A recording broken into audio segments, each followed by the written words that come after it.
Hi, I'm recording this video to actually let you know what your legal rights are pertaining to your care, as opposed to the lies and manipulation you most likely have been fed by social services, based on my experience and the experience of many other people that I know that have dealt with them. First of all, it is harassment to put somebody at an unfair disadvantage because they either are disabled themselves or are associated with someone with a disability. Second of all, a family member does not have to provide care for a relative as long as that relative is over the age of 10, because that is when it's deemed as no longer appropriate for a family member to potentially care for somebody, as a teenager is not going to want their mother doing their personal care for the rest of their life. So your obligation ends there.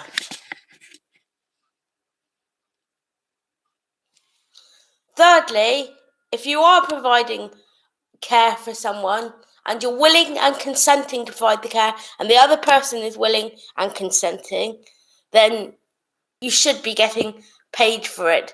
And not to is slave labour, in my opinion, and also a breach of your human rights, because employment is one of your human rights. And if your job is looking after someone, then you should be getting paid for it. And they should be paying you. Their policy on not allowing someone in the same household to get paid for the care work that they do is another form of harassment, as it puts them at an unfair disadvantage because they have no choice but to work for free, and therefore it is criminal. And also a breach of human rights, as employment is a human right.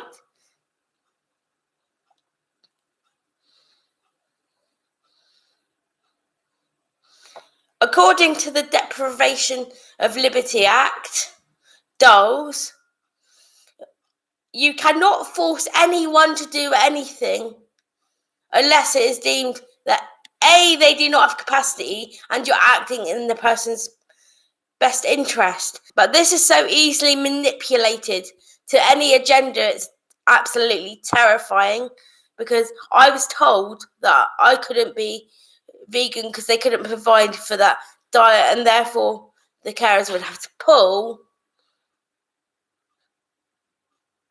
So therefore it's in my best interest not to provide that diet. When in reality, and I didn't realise it at the time, but now I do, they had a legal obligation to provide for that diet. According to the Dignity in Care Act, you have the right to choose who provides your care, how it's provided, if you use an agency, what agency you use, to employ a private PA, or to use social services agencies or other related services. And all the control is in your hands, or if you do not have capacity, in the hands of your family member that makes decisions on your behalf. Also, it's deemed that the person that phones in the hours, the manager of the account, if you don't have capacity, is not allowed to get paid and not allowed to be paid, because that managing the account is seen as conflict of interest. However, if they're managing the account and they cannot get paid through the direct payments, that's one thing, but that's secretary work.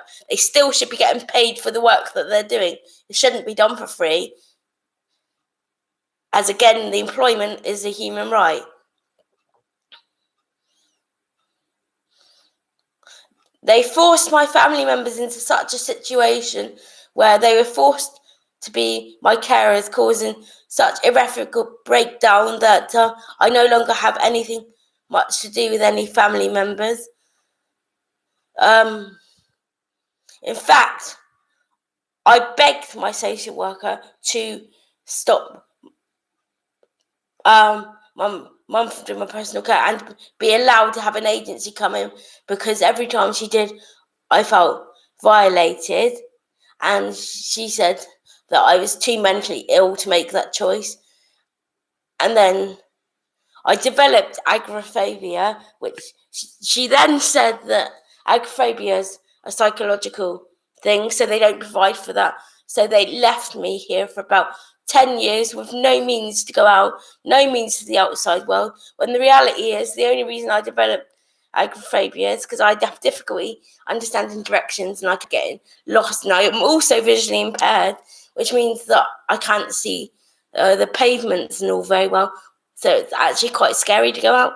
And they used my disability to their full advantage to get away from paying what they should have been paying and let my mum do it.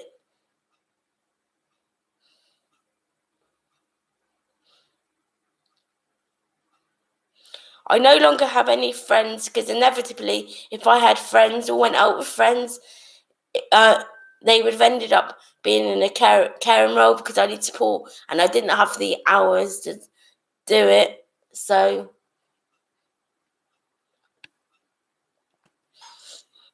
I chose not to because I felt I had no option because I didn't want to put the same pressure on my friends as I did my family.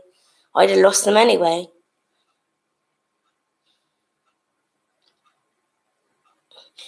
Also, like, say if somebody goes out for a meal with friends once a week and goes out with their friends a couple of times a week or something, that is deemed as unofficial support and would be taken off your care. Therefore, you're left with effective no option if you want the care that you deserve to not go out with friends and to totally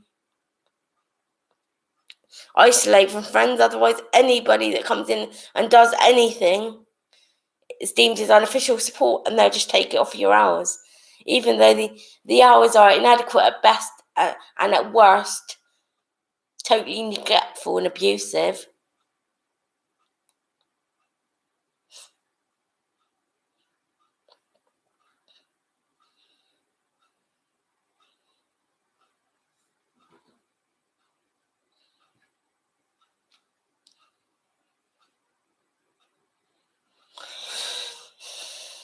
I only got the hours to go out when I said that my dog had a legal right to go out because it says in the Animal Welfare Act that a dog has to go out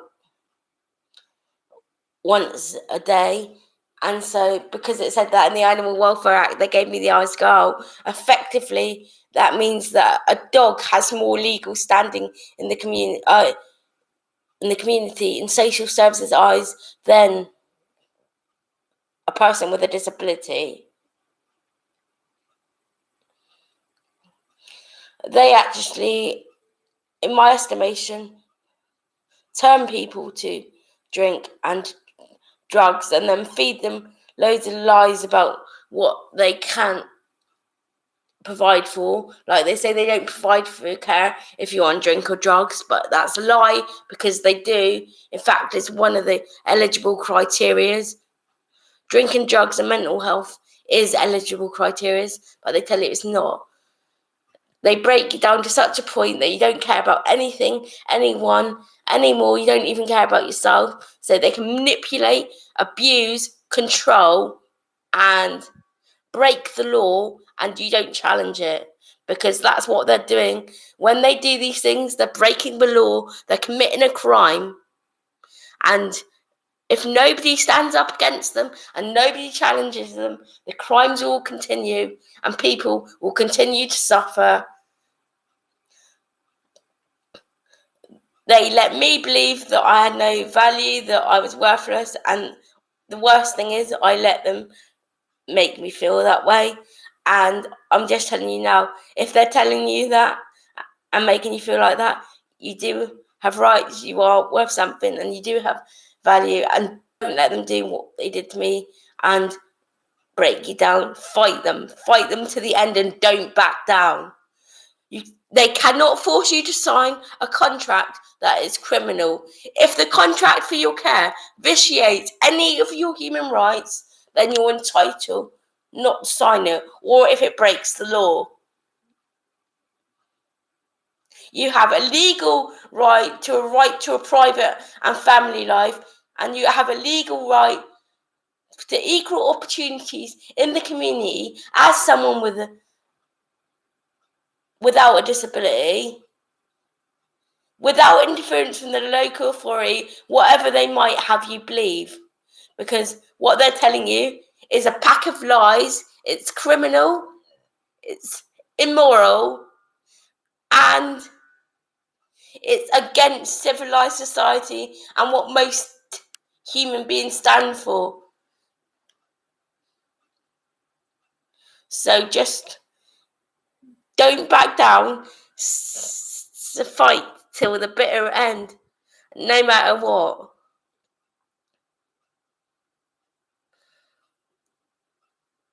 They told me that if I needed too much care, that I'd end up in a care home, so it stopped me from asking for it.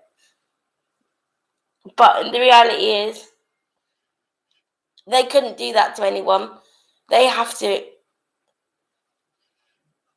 encourage people to live independently in the community and give them the means to do so.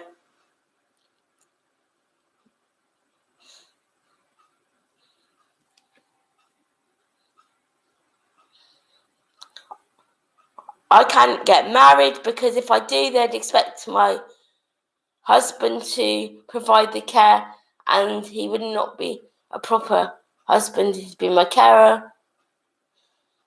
And they cannot get involved in that because they're not allowed to get involved in things like sex, religion, sexual identity, and relationships, because that's a breach of human rights. But yet they stop people from having normal relationships. And goodness knows what happens to people who only fit one of the criteria, because they're not eligible for care from the state then. So what happens if somebody just needs help with like dressing? Does it mean that they have to stay naked? Or no, it probably means that a family member has to do it. So what happens to the old person who has no family? It goes back to the harassment thing again, of putting someone an unfair disadvantage either because they have a disability or because they're associated with someone with a disability, and it's criminal. Everything you've probably been told about social care is a lie. The truth is, these are fabrications. They tell people to stop people from getting what they're entitled to, and it totally must end. Thank you for listening.